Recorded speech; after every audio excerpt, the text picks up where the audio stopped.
Trouble bound. Hey guys, Tarr here for the ProAudioFiles.com. In this video, I'm going to be starting to talk about mastering in a home recording studio. I'll be discussing the different kinds of processing techniques that you guys should be thinking about using. I'll be focusing on using the iZotope Ozone 5 plugin suite. It's pretty much an all-in-one solution, has these different processing modules that can accomplish almost anything that you would normally or conventionally do when you're mastering a song. If you're not familiar with the idea of mastering, it's part of the process of creating a song where usually a mastering engineer will go in and prepare a song to be played on the radio alongside other songs, or maybe prepare your song to be printed onto a CD or onto a vinyl disc or any other medium. There are some very important steps that need to be done in that process, and I'll be showing you these basic things.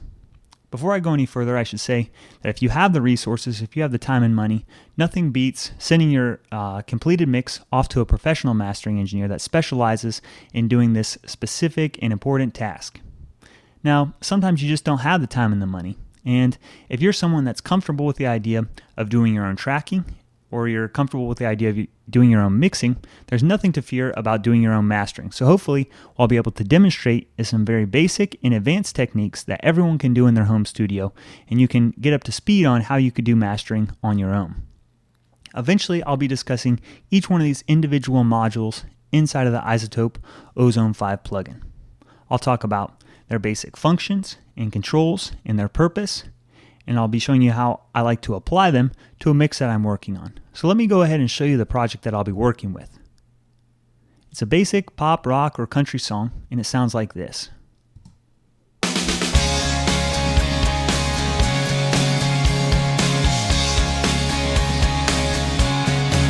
Trouble bound. We hit the town. So there's nothing too fancy going on. In the tracking stage, multi-track drums were captured, and there's also bass, a bunch of electric guitars and acoustic guitars, rhythm and lead guitars in there, a B3 organ, then a bunch of vocals over here. For mixing, again, nothing too spectacular going on. Basically gone in on these individual tracks, and I've added some compression, some dynamics processing, and some equalization. Then, moving on to the mastering stage of what I'll be showing you, I've got all these individual tracks being summed together over here on my master fader. Then I've got iZotope Ozone 5 as my only processor inserted here, and it's going to be processing all the tracks together as they're summed onto the master fader.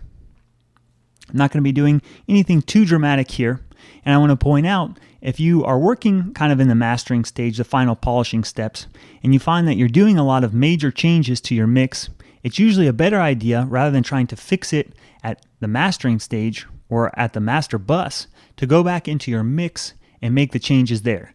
If you find that your dynamics are a little bit off, you shouldn't be trying to fix that too much in the mastering stage. That you should go back, and if you need to work on the drums or the vocals, you should do that on the mixing on the individual tracks.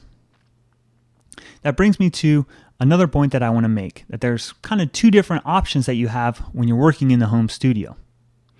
One idea is that you could take your full mix without doing any processing on the master fader and bounce this down to a stereo file. This would kind of be like the conventional old school way where you would have these separate stages taking place, tracking, mixing, and then the mix is sent off to a mastering engineer. So what you could do is print your whole session to a stereo file, you could commit to it, and then drag it into a brand new session and just work on processing it inside of another session. You know, if your computer doesn't have a lot of resources, this might be a good way to do it.